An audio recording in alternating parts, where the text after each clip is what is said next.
Hi చిన్నారులు, ఇప్పుడే వచ్చేసారా? రండి, చక్కగా కూర్చోండి. మీకు మీకు ఈరోజు ఇంకో మంచి కథ చెప్తాను. అయితే దేవరకొండ అనే రాజ్యానికి రాజు ఉంటాడు. ఆ రాజు పేరు మత్స్యవల్లభుడు. అయితే అతనికి చాలా రోజులుగా వీపులో ఒక పుండు పుడుతుంది. ఆ పుండును రాచపుండు అంటారు. అయితే ఆ రాచపుండుతోటి రాజు చాలా రోజులుగా బాధపడుతుంటాడు. బాధపడుతూ రాజ్యంలో దండోరా వేయిస్తాడు. ఆ రాచపుండుకు ఎవరైనా వైద్యం చేసేవాళ్ళు ఉంటే రావాలి అని.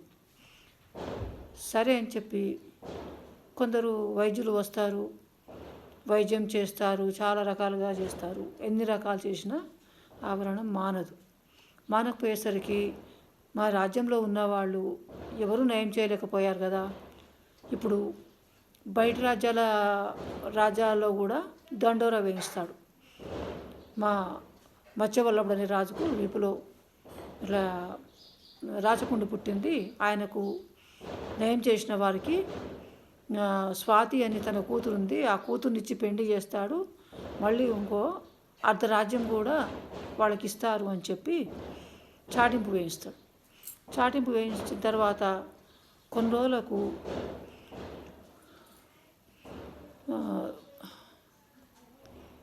శ్రీకరుడు అని అతను ఒక రైతు బిడ్డ, అతను వ్యవసాయం చేసుకుంటాడు. అయితే ఆ రాచపుండుకు వైద్యం ఆ అబ్బాయికి తెలుస్తుంది.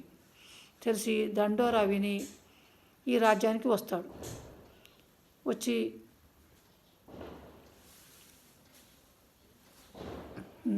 ఆ రైతు బిడ్డ పేరు శ్రీముఖుడు. అయితే అతను వచ్చి రాజుతోటి మాట్లాడి మీ పండుకు నేను నయం చేస్తానని చెప్తాడు శ్రీముఖుడు.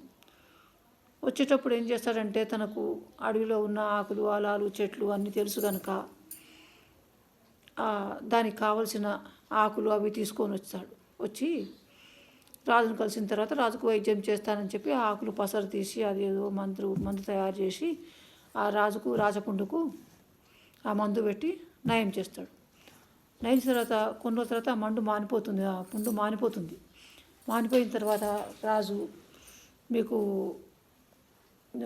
దండోరా వేయించాడు కదా, రాచపుండు బాగు చేసిన వాడికి నా కూతుర్నిచ్చి పెళ్లి చేస్తా, అర్ధరాజ్యం కూడా ఇస్తానని చెప్పి ఆ మాట ప్రకారమే శ్రీముఖుడిని పిలిచి, నేను ఇలా చాటింపు వేసినందుకే నువ్వు వచ్చావు కదా, ఇప్పుడు నువ్వు కూతుర్నిచ్చి నీకు పెళ్లి చేస్తాను, ఆ తర్వాత అర్ధరాజ్యం కూడా ఇస్తాను, నా మాట నిలబెట్టుకుంటాను, నాకు రాచపుండు బాగు చేసినందుకు నీకు కృతజ్ఞతలు అని చెప్తే అప్పుడు ఆ రైతు బిడ్డ ఏమంటాడంటే, శ్రీముఖుడు నాకు మీ దగ్గరికి ధన సంపాదన కోసం రాలేదు, నేనేదో చిన్నగా వైద్యం చేస్తుంటాను, నేను తెచ్చిన చెట్టు నీ రాచపుండుకు పెట్టినందుకు నీ పుండు తక్కువై నువ్వు బాగుపడ్డందుకు నాకు చాలా సంతోషము, నేను వైద్యం చేసాము నీకు ఉపయోగపడింది కదా అని సంతోషపడుతున్నాను. నేను నీ అర్ధరాజ్యము నీ కూతురు నాకేమో అవసరం లేదు, నేను నా రాజ్యం వెళ్ళిపోతాను అంటాడు శ్రీముఖుడు. అనేసరికి రాజు అంటాడు ఏమిటంటే, ఎవరైనా ఆస్తిపాస్తుల కోసం కొట్లాడతారు, ఆస్తిపాస్తులు కావాలని అడుగుతారు, దుర్మార్గంగా ఒకరిని మోసం చేసి రాజ్యము డబ్బు సంపాదిస్తారు, డబ్బు కోసం ఏమైనా చేస్తారు.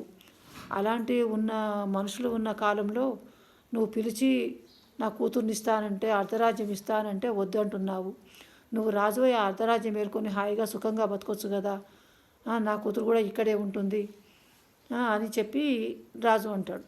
అయితే అప్పుడు శ్రీముఖుడు ఏమంటాడంటే, రాజ్యము అంటే రాజ్యంలో ఉన్న ప్రజలందరినీ కన్నబిడ్డల్లాగా చూసుకోవాలి, చాలా జాగ్రత్తలు తీసుకోవాలి, చాలా విషయాల్లో తెలిసి ఉండాలి, యుద్ధ విద్యలు రావాలి, అవన్నీ ఉంటేనే రాజ్యాన్ని కానీ ఎవరైనా కాపాడుకునే శక్తి రాజుకుంటుంది.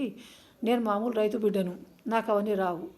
అయినా రాజ్యానికి తన పర అనే భేదం లేకుండా రాజును చంపడానికి కానీ రాజ్యాన్ని తీసుకోవడానికి కానీ చాలామంది ఎత్తులు వేస్తుంటారు.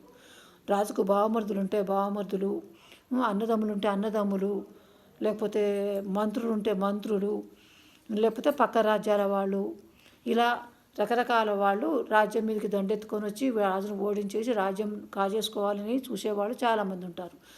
అలా ఆ యుద్ధాల్లో ఏనుగులు, గుర్రాలు, మనుషులు అందరినీ చంపేసుకొని రక్తపు పారుతాయి. ఆ రక్తపు పారడం నేను చూడలేను. నాకు ఈ రాజ్యము వద్దు, నాకు రాజరికము వద్దు. నేను నీ కూతుర్ని కూడా నేనేం పెళ్లి చేసుకోను. నేను తీసుకొని పెళ్లి చేసుకొని పోయినా కానీ నీ కూతురు నా దగ్గర సుఖంగా బ్రతకలేదు, సంతోషంగా ఉండలేదు. అందుకోసమని నాకు ఏవి వద్దు. నేను నీకు ఏదో రాజుకు ఆరోగ్యాన్ని కుదిరించినాక నాకు అదే సంతోషము, ఇంకా నేను వెళ్ళిపోతానంటాడు శ్రీముఖుడు. అంటే అప్పుడు రాజు ఈ శ్రీముఖుడు నిజాయితీకి మెచ్చుకొని కొంత ధనము, కొంత డబ్బు, బంగారము, నగలు, అవేవో కొన్ని డబ్బులు అవన్నీ చేసి పంపిస్తాడు. పంపించినప్పుడు ఆ రాజు అనుకుంటాడు, భూమిపుత్రుడు అంటే ఇలా ఉండాలి.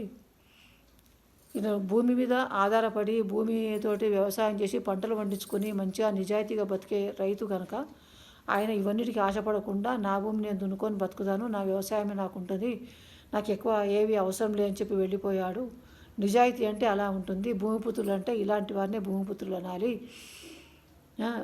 ఇలా స్వతంత్రంగా వ్యవసాయం చేసుకొని బతకడంలో ఉన్న సంతోషము ఎందులోనూ లేదు. ఏ ఉద్యోగం కానీ, ఇంకా ఏ రాజ్యం కానీ, ఇంకా ఏ వ్యాపారం కానీ దేంట్లో కూడా ఆ సంతోషం దొరకదు. రైతు అంటే 10 మందికి అన్నం పెట్టేవాడు, ఒకరికి చేయి చాపకుండా హాయిగా బతికేవాడు రైతు. అందుకని రాజు ఆయనకు కొంత డబ్బు, కొంత నగలు, బంగారం అవన్నీ ఇచ్చేసి సంతోషంగా పంపిస్తాడు. అందుకనే ఈ స్టోరీకి పేరు భూమిపుత్రుడు అని పెట్టారు. బాయ్. నా స్టోరీ నచ్చితే మీకు లైక్ చేయండి, సబ్స్క్రైబ్ చేయండి, ఆ తర్వాత షేర్ చేయండి. బాయ్.